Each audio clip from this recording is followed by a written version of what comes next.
Hi, my name is Jimmy Adcock and I'm here today to talk about the Guideline Geo range of geophysical solutions and specifically their use in the mining sector. Guideline Geo is a manufacturer of geophysical products. We've been involved in the geophysics and mining industry for almost 100 years. We've now expanded into many different application areas, including engineering, groundwater prospection and environmental mapping. We're a Swedish company by origin. Our head office, our research and development and our factory are still all in Sweden, but we actually have offices all around the globe covering pretty much every time zone, and on top of that upwards of 60 resellers, partners and distributors working with us globally. I'm a product manager for Guideline Geo and I'm based in Manchester in the UK.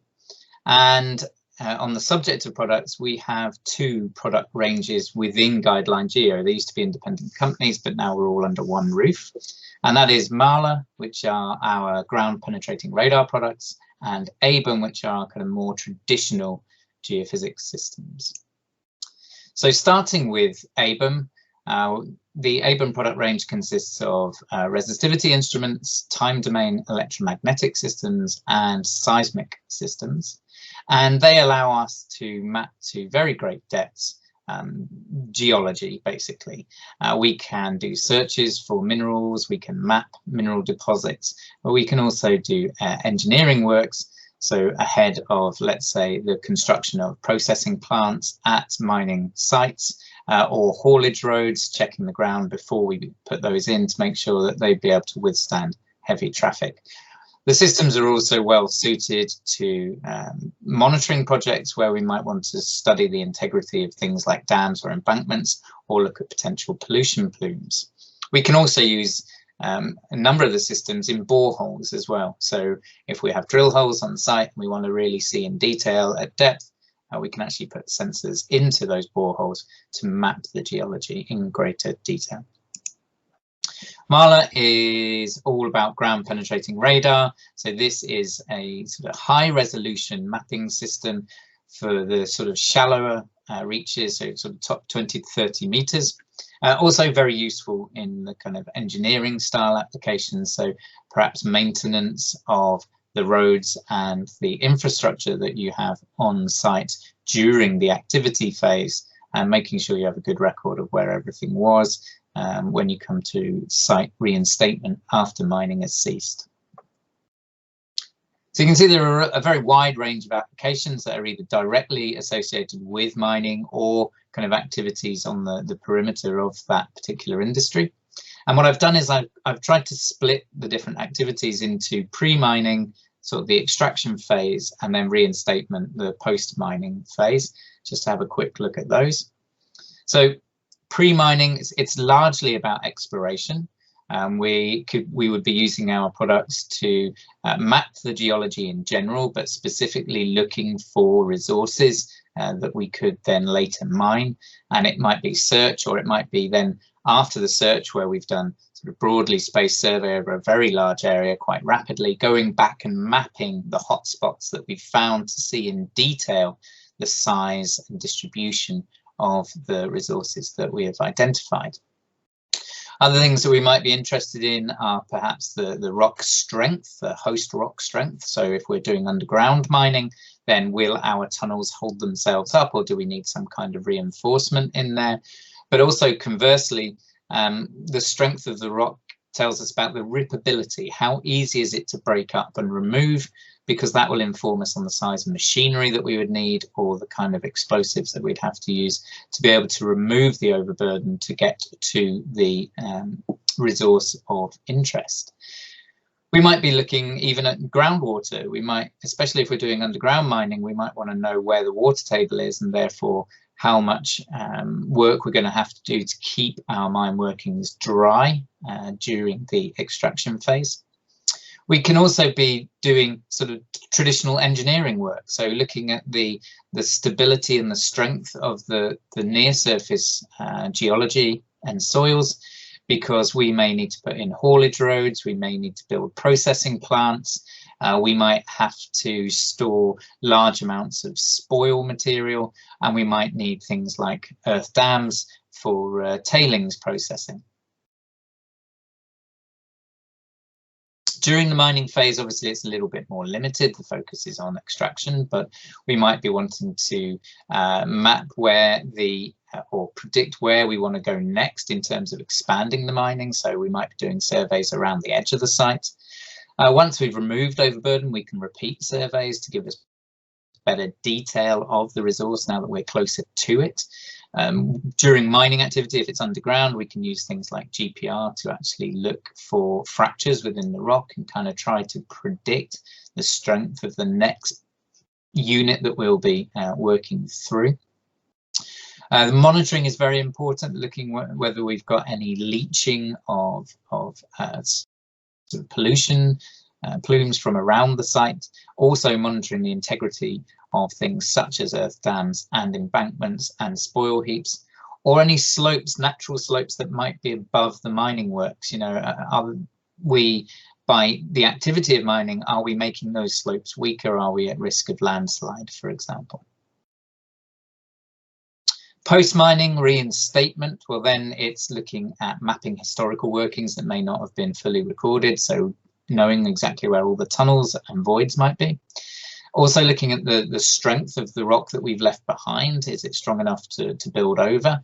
Looking at the integrity of the surrounding geology as well. So a very common reuse of mining sites is to use them for refuse, landfill, or storage of highly hazardous waste. And in that case, you want to know about the integrity of that surrounding geology. Will it contain that material, or do we need to put some kind of lining in place? We also then might be interested in, again, continuing that monitoring of any potential pollutants or the integrity of the slopes, of spoil heaps and embankments. If we finish with just a quick look at products and how they fit specifically into those tasks, we start with the AVON range and our WalkTem2. This is an electromagnetic method, so it doesn't require kind of physical contact with the ground. We use wire loops laid out for transmitting and receiving, so it's very fast to set up, and in the largest configuration we can actually map down to 1,000 meters, and it allows us to build up a picture of the geology and the deposits within it based on the resistivity values. So that's what we're trying to map, and that can allow us to make an interpretation of where the different geological layers are, where the water table is, and where there might be, for example, mineral deposits. Very, very fast, takes maybe 20 minutes to lay the equipment out, and then between 5 and 10 minutes to take a sounding. And in that time, we then have information beneath the center of the layout down hundreds of meters. So we can very quickly build up a coarse picture of the geology over a very wide area, and then come back and map in more detail once we've identified hotspots. Mapping in more detail can be done very easily with our terameter. This is our resistivity system. You have an array of metal electrodes in the ground. You run electrical currents through it, and we look at how the flow of current changes in the ground. And again, that tells us something about the geological structure and materials that may be contained within the geology. We can also use this system as well as for the geological mapping and mineral prospection. We can use this for more engineering type jobs, looking for the depth to bedrock, looking at the relative strength of different rock units, and also for these monitoring projects, very, very well suited for mapping pollution plumes or water seepage in dams and embankments. The Terralock is our seismic system. Although we can use this very effectively for geological mapping, it's also excellent for the engineering type work where we might want to identify the stability of slopes or the strength of the rock units, either to inform us ahead of extraction or for the stability for construction on top of roads and processing plants, for example. And the great thing about seismics is that the results that we get from that can be converted into standard engineering terms and standard engineering values and make it give you an absolute answer in terms of stability and strength. If we move over to the MARLA range, the GPR range, well then now, as I say, we're talking about something that gives much more detail. So here we have our ProX system, which is the most versatile. This allows a very wide range of antennas from very, very high frequency units that can map small fractures in rocks such as marble or limestone, so we can determine the quality before we've removed it from the wall of a particular bench. It will also, slightly larger antennas can allow us to look deeper into the rock and look for fractures in terms of determining strength. We can use bigger antennas again for mapping depth to bedrock or looking at layering in the soils or the shallow geology. Again, helps us with engineering parameters.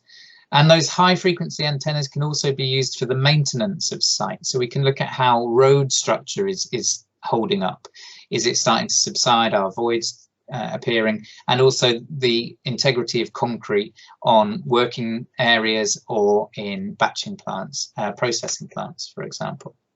The ProX system also has borehole antennas, so we can lower those into drill holes and actually investigate in detail the individual layers that we have beneath us.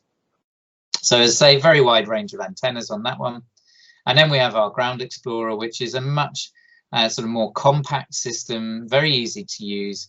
And again, this is the kind of thing that would be good for shallow depth to bedrock studies, looking at road structures, and also use in tunnel environments where we're looking at the fracturing in the rock that we are tunneling through. So hopefully that's been useful. And of course, if you have any questions about the products or the methods that we've discussed here, you can contact either myself or one of our representatives, and we can have a conversation with you. Thank you very much for your time.